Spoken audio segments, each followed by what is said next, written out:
Hello friends, welcome to all of you in our channel study with Ansh Tiwari. आज हम लोगों का टॉपिक है सिंपल इंटरेस्ट यानी कि साधारण ब्याज। तो साधारण ब्याज, जब हम किसी व्यक्ति को कोई धन उधार देते हैं या किसी व्यक्ति से कुछ धन उधार लेते हैं तो उसके फलस्वरूप जो हमें धन देना पड़ता है, एक्स्ट्रा अतिरिक्त धन जो दिया जाता है, उसी को हम लोग ब्याज कहते हैं। क्या कहते हैं? ब्याज। और यदि 100 रुपए पे जो धन हम देंगे उसको हम कहेंगे दर। तो आइए देखते हैं। पहला हमारे पास फार्मूला होता है साधारण ब्याज बराबर होता है साधारण ब्याज बराबर फार्मूला होगा मूलधन गुणा दर गुणा समय बटे 100।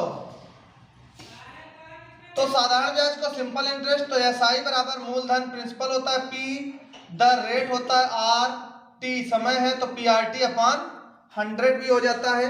यहां से दो फार्मूले और बन जाते हैं। मूलधन क्या है? जो धन हम उधार लेते हैं या देते हैं वही हमारा मूलधन होता है। जितने समय के लिए उधार लेंगे या देंगे वही समय होगा। अब अगर हमें यहां से मूलधन निकालना है, क्या निकालना है? मूलधन। तो क्या फार्मूला होगा? फार्मूला होगा ब्याज, ब्याज का मतलब साधारण ब्याज है, ब्याज गुणा 100 बटे, अब देखो मूलधन के साथ दर और समय था तो ये नीचे आ जाएगा, क्या हो जाएगा? दर गुणा समय हो जाएगा। इधर से देख लेते हैं। अगर हमें मान लीजिए दर निकालना है तो क्या है? ऊपर तो ब्याज गुणा 100 ही रहेगा, नीचे क्या हो जाएगा? मूलधन और समय नीचे आ जाएगा। तो दर बराबर हम क्या लिखेंगे? लिखेंगे ब्याज गुणा 100 बटे क्या लिख देंगे? मूलधन गुणा समय।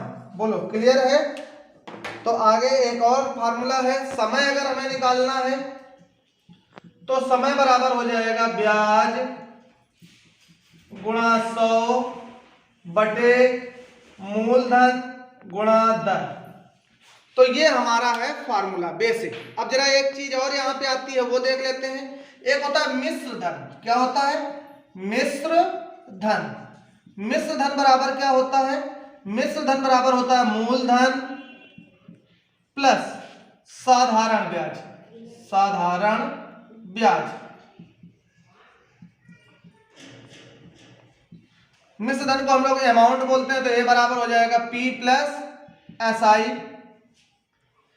अब जरा ध्यान दीजिए, कोई अगर आपसे पूछते कि मूलधन कितने प्रतिशत होता है तो मूलधन सदैव 100% होगा। मूलधन हमेशा कितने प्रतिशत होगा? 100% होगा। ये बेसिक जानकारी है। थोड़ी सी और जानकारी देखते हैं। अब हमें कई बार फार्मूला जब सवाल दिया जाएगा तो समय जो दिया जाता है वो जरा ध्यान दीजिए कैसे। पहले दर देखते हैं। दर हमेशा होती है प्रतिशत में होती है, मतलब 100 पे होगी। अब समय जो होता है और प्रतिशत कह दे वार्षिक, प्रतिशत क्या कह दे? वार्षिक।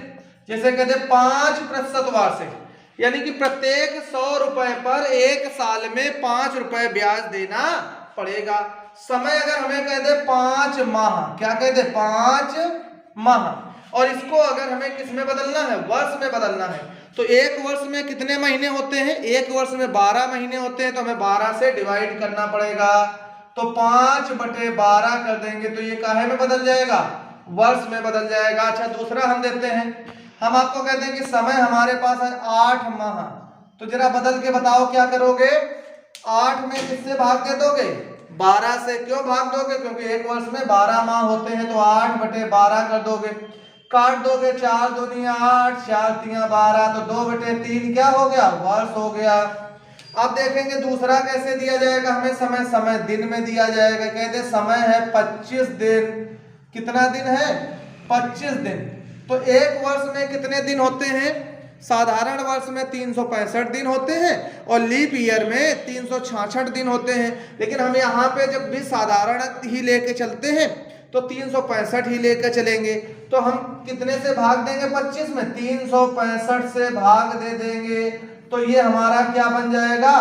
वर्ष बन जाएगा। बोलो क्लियर है कि नहीं क्लियर है? अब जो हमें याद रखना है वो यहाँ पे मेन 73 का पहाड़ा याद रखना है। क्या याद रखना है? 73 का पहाड़ा, क्योंकि ये जो 365 है 73 एक अभाज्य संख्या है और 365 जो है वो 73 से 5 बार कटता है। तो परीक्षाओं में कई बार 73 या उससे रिलेटेड संख्याएं आ जाएंगी तो काटने में बड़ी समस्या हो जाती है। तो आइए देखते हैं 70। तो 73 एकम 1 जा 73, 73 2 जा 146, 73 3 जा 219, 73 4 जा 292 हो जाएगा और 73 5 जा 365। अब बच्चे कहेंगे कि सर समझ में नहीं आया, तो समझ लेते हैं। जैसे हमें दिया जाए समय, आपको दे दिया गया 219 दिन। कितना दे दिया गया? 219 दिन। अब इसको आपको वर्ष में बदलना है तो क्या करोगे? 219 बटे क्या करोगे? 365 करोगे कि नहीं करोगे? तभी तो ये वर्ष में बदलेगा। लेकिन अब तुम फंस जाओगे, 219 और 365 किसी से कटेगा नहीं, क्योंकि ये केवल 73 से 73 से कटेगा। 73 एक बड़ी अभाज्य संख्या है तो हम ढूंढते ढूंढते हो जाएंगे परेशान।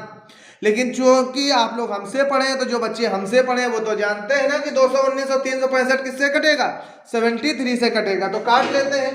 73 से 219 कटेगा 3 बार और 365 कटेगा 5 बार। तो ये 3/5 वर्ष हो जाएगा। अब क्वेश्चन को हल करना बहुत ही आसान हो जाएगा।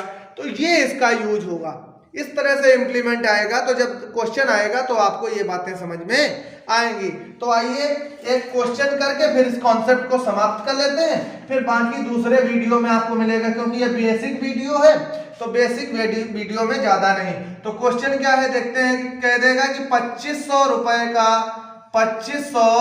रुपए का 219 दिन का, नहीं 219 ना रखो, 219 तो हम बता ही चुके हैं आपको।